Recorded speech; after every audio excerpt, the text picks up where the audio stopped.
हज़रत अबू बकर सिद्दीक का ज़माना था तो एक शख्स मुल्क शाम का रहने वाला, बड़ा कर्जा चढ़ गया उस पे।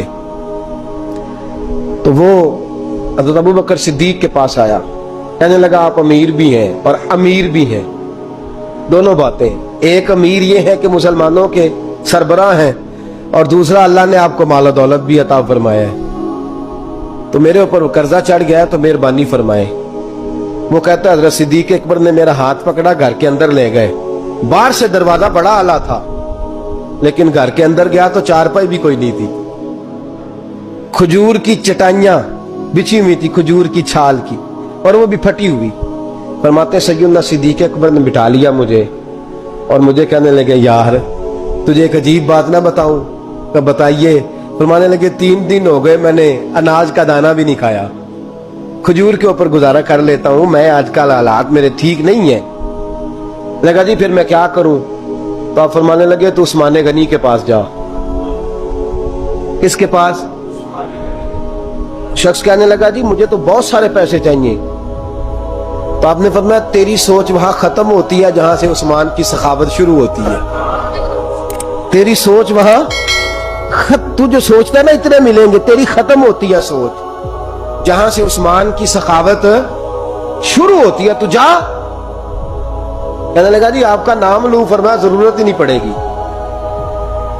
जी मैं जिक्र करूंगा कि मुझे अमीरुल मोमिनीन ने भेजा है। फरमाया जरूरत है, सिर्फ इतना तू जाके बताना कि मैं मकरूज हूं और रसूलुल्लाह का नौकर हूं सल्लल्लाहु अलैहि, इतना बताना कि मुसलमान हूं, मुस्तफा का गुलाम, बस, और किसी इजाफे की जरूरत। कहा जी वो दलील मांगेंगे। फरमाया उस्मान खैरात करते तफ्तीशें नहीं करता, उस्मान अल्लाह की राह में देते हुए तफ्तीशें 10 रुपए देना और 100 बात सुनाना फकीर को, तुक तो नहीं ना? 10 रुपए और 100 किस्म के ताने ना दे तू मियां, चशम पोशी कर जा। तुझे किसने इजाजत दी टटोलने की, ठोलने की और क्रोधने की? ये हाल अगर तेरे साथ किया जाए, रब अगर तुझे टटोल के दे तो तेरा क्या बने? रब करीम अगर तुझे टटोल के दे के पहले बता नमाजें कितनी पड़ी हैं, सवेरे उठता है कि नहीं, तो तेरा क्या हाल होगा? तू टटोलता फिरता है 10 रुपए देने के लिए। हजरत उस्मान गनी की आदत नहीं। वो शख्स कहता है मैं चला गया, पूछता पुछाता दरवाजे पे पहुंचा, दरवाजे पे दस्तक दी तो हजरत उस्मान गनी के अंदर से बोलने की आवाज है, अपने बच्चों को डांट रहे हैं। कहते हो यार तुम लोग शहद के अंदर, दूध के अंदर शहद मिला के पीते हो, खर्चा थोड़ा कम करो, इतना खर्चा तुमने बढ़ा दिया है। तुम दूध के अंदर दूध भी मीठा, शहद भी मीठा, एक चीज खा लो को बीमार हो, 2-2 चीजें इस्तेमाल करते हो। कहते हैं मैंने कहा अबू बकर तो बड़ी बातें बता रहे थे, और इस किस्म के कई वाकयात हज़रत उस्मान गनी के साथ हुए। वो तो बड़ी बातें बता रहे थे और ये आदमी दूध शहद से लड़ाई कर रहा है, और मुझे कई 1000 दिरहम चाहिए, दिनार चाहिए, मुझे दे देगा?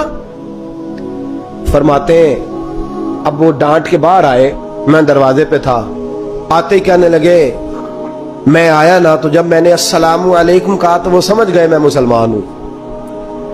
कहते हैं वालेकुम कहा तो पहला जुमला उन्होंने जो बोला वो उनके बड़ेपन का मुजाहरा था। कहने लगे बच्चों को एक बात समझानी थी, आने में मुझे 1.5-2 मिनट लग गए, तू दरवाजे पे खड़ा रहा, मुझे माफ कर देना। बड़े लोगों की बड़ी बातें, बड़े लोगों की बड़ी बातें, इतना बड़ा कद है उतना बड़ा इखलाक है। कहने लगे तुझे एक बात बच्चों से करने लग गया था, तुझे इंतजार करना पड़ा, जरा दरगुजर करना। कहते हैं फिर उन्होंने दरवाजा खोला, जो उस वक्त उनका माहौल था हवेली का, ड्राइंग रूम का, जो भी, मुझे बिठाया। कहते हैं मेरे लिए जो पहली चीज आई वो दूध के अंदर शहद डाल के वो लाए। कहते हैं मेरे दिल में ख्याल आया घर में झगड़ा कर रहे थे, मुझे पिलाया, उसके बाद खजूरों का हलवा आ गया। कहते हैं मैंने कहा बच्चों को कह रहे थे एक मीठी चीज इस्तेमाल करो, मेरे लिए 3-3 आ गई है, 3-3 आ गई। अजीब शख्स है।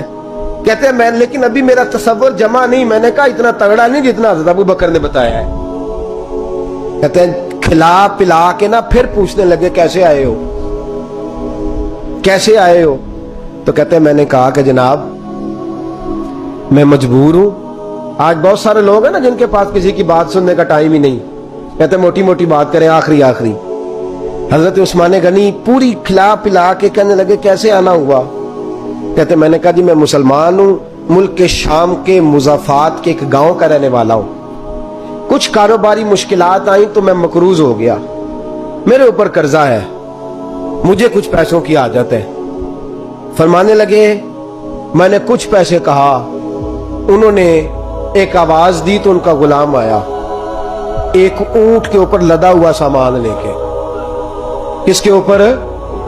اونٹ کے اوپر. کہتا ہے مجھے 3000 اشرفیوں کی ضرورت تھی, میں نے بتایا نہیں 3000 چاہیے. اونٹ آیا تو حضرت عثمان غنی کہنے لگے اس اونٹ پر تیرے لیے تیرے گھر والوں کے لیے میں نے کپڑے بھی رکھوا دیے, کھانا بھی رکھوا دیا اور 6000 اشرفیاں بھی رکھوا دیے. تو پیدل آیا ہے تو اب اونٹ لے کے جا. کہتے میں نے کہا حضور اونٹ واپس کون کرنے آئے گا؟ کہنے لگے واپس کرنے کے لیے دیا ہی نہیں تو تحفہ ہے, تو لے جا. کہتے میں کہاں سے چلا تھا ڈھونڈتا اور مدینے میں آیا, اور جب مدینے میں آیا تو پھر اللہ نے جھولی بھر کے عطا فرمایا. کہتے میری آنکھوں میں آنسو آ گئے اور میں نے کہا حضور آپ نے تو میری ضرورت سے کہیں بڑھ کے نواز دیا ہے, مجھے معاف کیجئے گا. میں سوچ رہا تھا کہ دودھ شاید پہ گھر میں لڑائی ہو رہی ہے.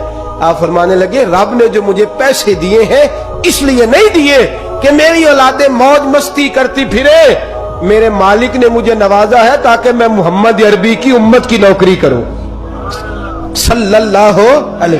یہ سخاوت کا حال. فرماتے میں نے نہیں بتایا کہ مجھے سیدنا صدیق اکبر نے بھیجا ہے. فرماتے میں دروازے تک گیا تو میں نے کہا شکریہ, جزاک اللہ, آپ کی مہربانی. تو مسکرا کے فرمانے لگے میرا شکریہ ادا نہ کر, ابو بکر صدیق کا کر. میرا نہ شکریہ ادا کر, شکریہ ابو بکر صدیق کا جس نے تجھے یہ رستہ دکھایا ہے.